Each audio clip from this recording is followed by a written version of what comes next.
کہ کیونکہ میری عمر ابھی 32 سال ہو گئی ہے، حمید کی یہ مرضی ہے کہ میں ورک فورس جوائن کر لوں، جس کا مطلب ہے کہ ابھی ہم فیملی ایکسٹینڈ نہیں کر سکتے۔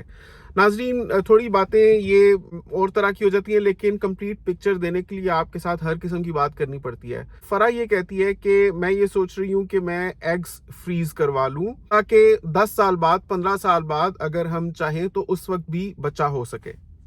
ناظرین، سب سے پہلے ایگ فریزنگ کا میں آپ کو تھوڑا سا بتا دوں کہ پاکستان میں یہ ٹرمینالوجی اتنی کامن نہیں ہے، لیکن یہاں پر کچھ لوگ کرواتے ہیں۔ ایگ فریزنگ میں یہ ہوتا ہے کہ ایگز کو فریز کر دیا جاتا ہے۔ کچھ خواتین کی وقت پر شادی نہیں ہو پاتی، جب اگر ہو جائے تو فرٹیلیٹی میکسیمم ہوتی ہے، حالات صحیح وقت پر اگر اس کی اجازت نہ دیتے ہوں تو بعد میں اس کا پلان بنے تو اس چیز کو پرسو کیا جا سکتا ہے۔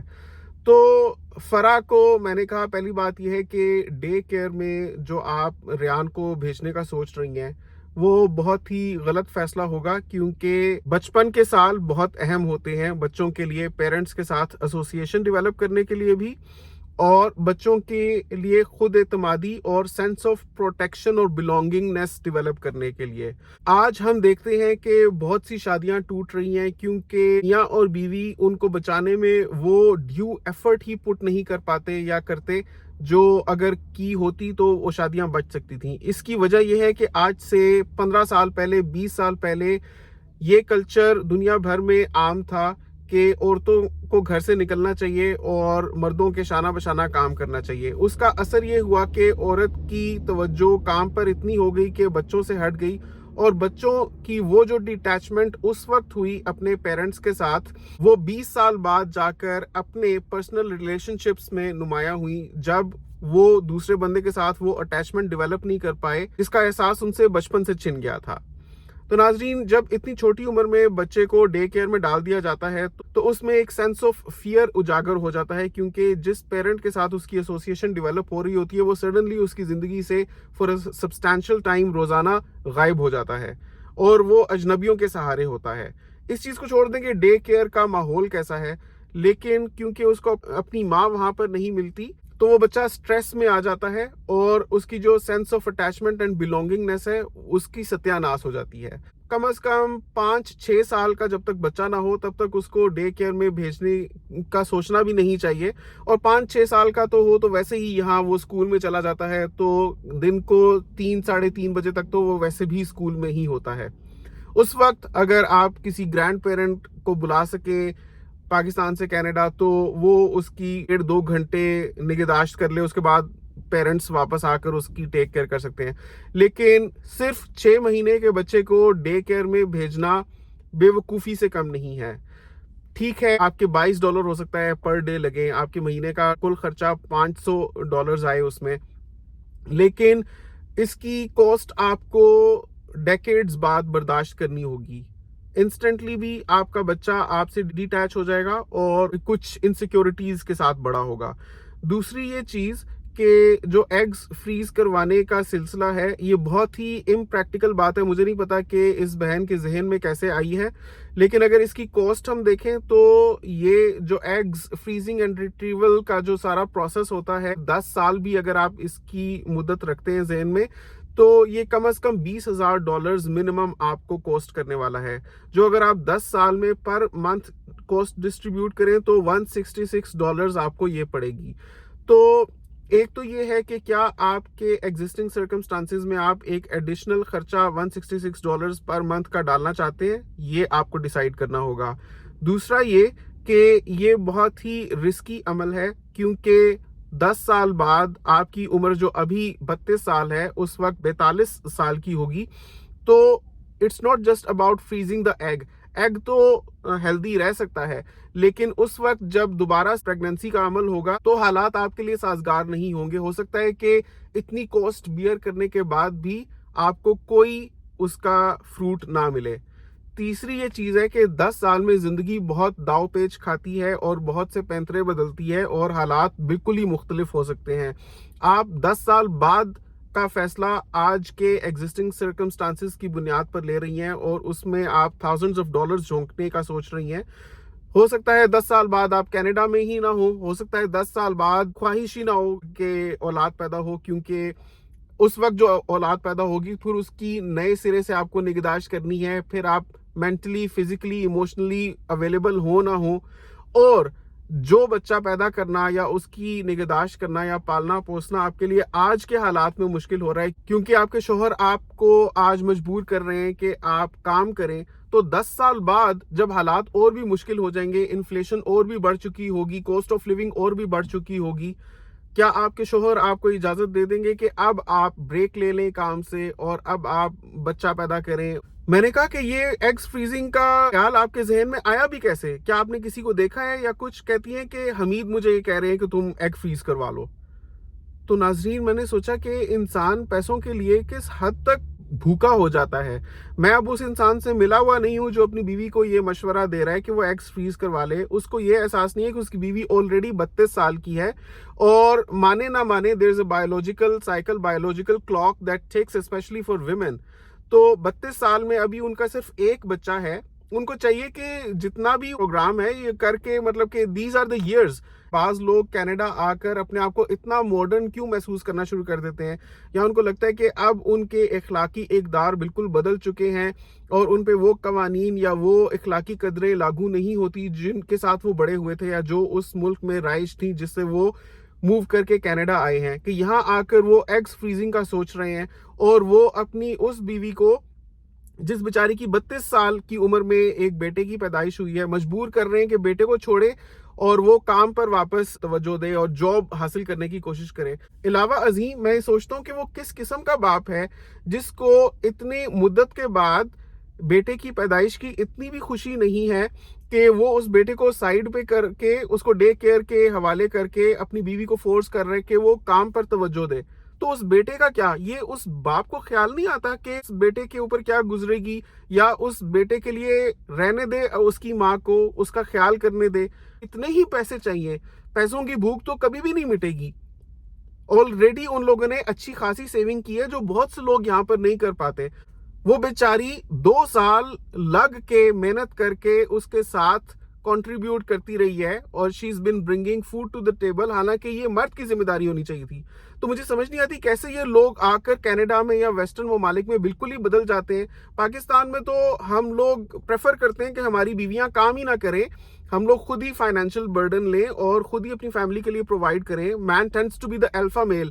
لیکن یہاں پر آ کر ایسے بدل جاتے ہیں کہ لٹھ لے کر بیوی کے پیچھے پڑے ہوئے ہیں کہ کام کرو کام کرو کام کرو, پیسہ جوڑ کے لاؤ. وہ بیچاری پیسہ جوڑ کے لا رہی ہے, اپنے اوپر نہیں لگا رہی, وہ ساری سیونگ میں جا رہا ہے. It's only because of the fact کہ فرح بھی ساتھ میں کام کرتی رہی ہے 2 سال اور بہت محنت کرتی رہی ہے کہ they've been able to save. لیکن وہ جس قسم کا کام کرتی رہی ہے وہ میں نے خود کیا ہوا, that's an extremely difficult کام. کہتی ہے کہ اسی وجہ سے ریان کی پیدائش بھی اتنی لیٹ ہوئی ہے کیونکہ میں کام کر رہی تھی. یہ تو فائنلی میری مدر نے مجھے سمجھایا, میری بہنوں نے مجھے سمجھایا کہ دس از گیٹنگ ٹو لیٹ, اگر اب نہیں تو کب. تو پھر یہ پریگننسی ہوئی اور ریان پیدا ہوا.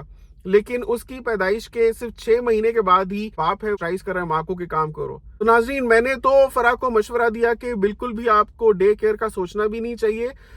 حمید اگر بضد ہے کہ ریان کو ڈے کیئر میں ڈالا جائے اور آپ کام کریں تو آپ اپنا سٹینڈ لیں. Enough is enough. There's a limit to which you can drag things. بعض اوقات زندگی میں وقت اور حالات انسان کو ایسے موڑ پر لے آتے ہیں کہ انسان کو نہ کہنا ہی پڑتا ہے. You have to say no and stay firm on that. دوسرا یہ, میں نے فرح کو کہا کہ اس کا یہ مطلب نہیں ہے کہ آپ کچھ کر نہیں سکتی اگر آپ گھر میں بیٹھی ہوئی ہیں. You can advance your skills. اور اس کا ایک میں نے بہت ہی آسان طریقہ بتایا. میں نے کہا کہ آپ نے ایز اے سیلز ریپرزینٹیٹیو ہی کیوں کام کیا؟ کہتی ہیں کیونکہ میری جو ڈگری تھی اکنامکس میں وہ مجھے زیادہ چیزوں کے لیے کوالیفائی نہیں کرواتی تھی, تو یہ ایک ایسا کام تھا جو بغیر ایکسپیرینس کے بھی, بیکاز اس میں صرف سیلز کی سکلز ہونی چاہیے, تو میں نے کیا. لیکن اس میں منیمم ویج تھی, تو 2 سال میں نے کام کیا. میں نے کہا میں آپ کو ایک ایسی چیز بتاتا ہوں کہ آپ کی سکلز بھی ایڈوانس ہوں گی اور اس کے بعد جو آپ کو جاب ملے گی that will be at least $80,000 plus. اس کے لیے آپ ڈیٹا انالیٹکس کا کورس کریں, اور ضروری نہیں ہے کہ آپ کی پرائر ایجوکیشن اس میں رہی ہو. آپ فرام اسکریچ اس چیز کو شروع کر سکتی ہیں. ود ان 4 months آپ اپنے آپ کو جاب کے لیے کیپیبل بنا سکتی ہیں, اور ایسی جاب آپ کو ملے گی جس میں آپ کو کم از کم $80,000 تو انشاءاللہ ملیں گے ہی, اور لوگ اس میں $100,000 سے بھی اوپر بنا رہے ہیں. تو یہ جو ڈیٹا اینالیٹکس کورس ہے یہ آپ گوگل سرٹیفکیٹس لے سکتی ہیں. اس کے لیے آپ کورسیرا سے یہ کورس کر سکتی ہیں.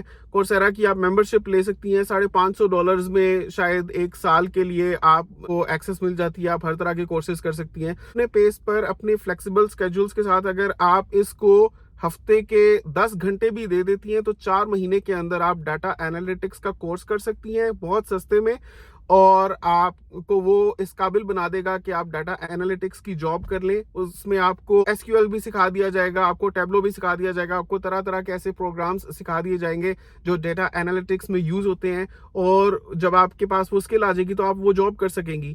تو meanwhile you should try to use this time اپنی اسکل ایڈوانسمنٹ کے لیے, اور اپنے بچے پر فوکس کریں. ویسے میں نے پوچھا کہ کیسے منہ بسورتا ہے, کیا ہی وہ کرتا ہے. کہتی ہے کہ اکھڑے رہتے ہیں, سارا دن میں اکیلی ہوتی ہوں, بچے کی ٹیک کیئر کرتی ہوں, اس کے بعد آفس سے واپس آتے ہیں تو میرے ساتھ بات نہیں کرتے, کھانا لگانے میں ذرا دیر ہو جائے تو چڑچڑے ہو جاتے ہیں کہ, اور یہ ان کے زبان پر رہتا ہے کہ تم سارا دن کرتی ہی کیا ہو. کھانے میں مین میخ نکالتے ہیں, اور سارا دن میں اکیلی رہتی ہوں, اس کے بعد بھی واپس آتے ہیں تو موبائل پر لگ جاتے ہیں. میں اگر کوئی بات کرنے کی کوشش کروں تو چڑچڑے ہو کر مجھے الٹا سا جواب دے دیتے ہیں. نہیں ہوتا کہ کبھی مجھے باہر لے جائیں, ویکینڈ پر مجھے لے کر جاتے ہیں, لیکن اس میں بھی وہ بس موبائل پہ بزی رہتے ہیں, میرے ساتھ بات نہیں کرتے. تو میں بہت ہی سوشل ایکسکلوژن میں جاتی جا رہی ہوں, بہت اکیلی اور تنہا میں محسوس کرتی ہوں کہ میرا شوہر ہی مجھ سے بات نہیں کرتا, اور ان کے علاوہ میرا یہاں پر کوئی نہیں ہے. تو میں نے فرح کو سمجھایا کہ بالکل بھی آپ کو ٹینشن لینے کی ضرورت نہیں ہے, آپ فرم سٹینڈ لیں, ریان کے اوپر توجہ دیں, اپنی اسکل ایڈوانسمنٹ کرنے کی کوشش کریں, اور حمید کو سمجھانے کی کوشش کریں. اور اگر آپ کے بدستور سمجھانے کے بعد بھی یہ بندہ نہیں سمجھتا تو سمجھ جائیں کہ the problem is deeper rooted. اس کا مطلب ہے کہ شاید یہ بندہ آپ کو استعمال کر رہا ہے خود پیسے بنانے کے لیے, شاید آپ یوز ہو رہی ہیں اس سچویشن میں. But you should always say no to slavery. Slavery کی بہت سی فارمز ہوتی ہیں.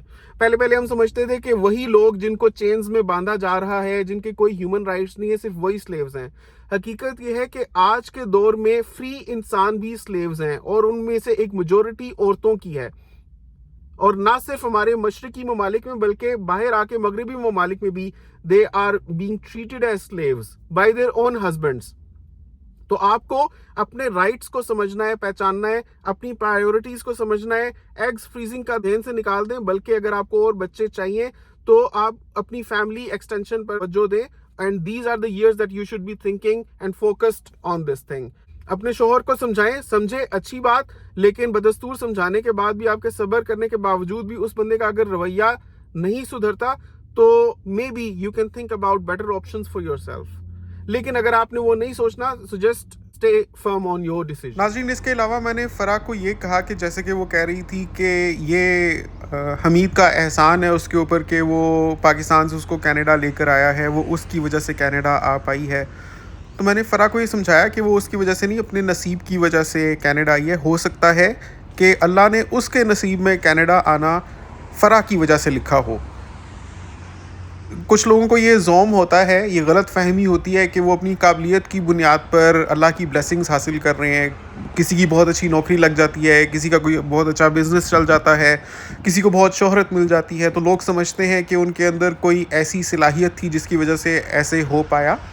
در حقیقت بہت سے فیکٹرز ہوتے ہیں جو اپنا رول پلے کرتے ہیں, کنٹریبیوٹ کرتے ہیں, اور سم ٹائمز اللہ تعالیٰ اس بندے کی نسبت سے جو اور لوگ جڑے ہوتے ہیں اس کے ساتھ, سم ٹائمز اس کے بچے بچیاں, اس کی بیوی, اس کے ماں باپ, اس کے بہن بھائی, کوئی بھی ہو سکتا ہے, جب وہ مدد کرتا ہے, ان کو پیسے دیتا ہے, ان کے لیے آسائشیں فراہم کرتا ہے, تو اللہ تعالیٰ ان کے توسط سے اس بندے کو نواز رہا ہوتا ہے.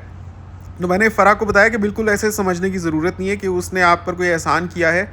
اگر دیکھا جائے تو آپ نے بھی اس کے ساتھ شادی کی ہے, آپ اس کی نکاح میں آئی ہیں. Why do you under estimate your self, کہ آپ کی کوئی اوقات نہیں تھی. وہی ہے جو پاکستان سے کینیڈا لے کر آیا ہے اور اس نے آپ کو اہمیت دی ہے. آپ کو ایسے سوچنا چاہیے کہ بندے کے نصیب سنورے ہیں آپ کی وجہ سے. Now this goes regardless of gender. بہت دفعہ ایسے ہوتا ہے کہ انسان اپنے آپ کو انڈر ایسٹیمیٹ کر رہا ہوتا ہے. تو سب سے پہلے ہمیں خود کو عزت دینے کی ضرورت ہے, اس کے بعد ہم کسی سے ایکسپیکٹ کر سکتے ہیں کہ کوئی ہماری عزت کرے گا. جب ہم خود ہی اپنی نظروں میں ہی اپنے آپ کو کم سمجھتے ہیں تو others have no reason to give any importance to us. ناظرین یہ تھی وہ چیزیں جو میں نے فرح کو سمجھائی. اگر آپ اس پہ کچھ ایڈ کرنا چاہتے ہیں تو نیچے کامنٹس میں اپنی رائے کا اظہار ضرور کیجئے. آپ کے خیال میں حمید کی یہ ڈیمانڈ فرح سے کہ ریان کو ڈے کیئر میں جمع کروائے اور فوراً سے کوئی جاب ڈھونڈنے کی کوشش کرے اور جاب کرے اور اس کے ساتھ پیسے کمائے اور اس کو پیسے کما کر لا کر دے, کیا یہ جائز ہے؟ نیچے کامنٹس میں اپنی رائے کا اظہار ضرور کیجیے گا. ساتھ میں یہ جو ایگز فریزنگ کا شوشہ انہوں نے چھوڑا ہے اس کے بارے میں آپ کیا سوچتے ہیں, کیا سمجھتے ہیں؟ نیچے کامنٹس میں ضرور بتائیے گا. دیکھتے رہیے ہمارا کینیڈا. آپ سے ملاقات ہوتی ہے انشاءاللہ اگلی ویڈیو میں, پھر کسی موضوع کے ساتھ, پھر کسی کہانی کے ساتھ. تب تک کے لیے اللہ حافظ.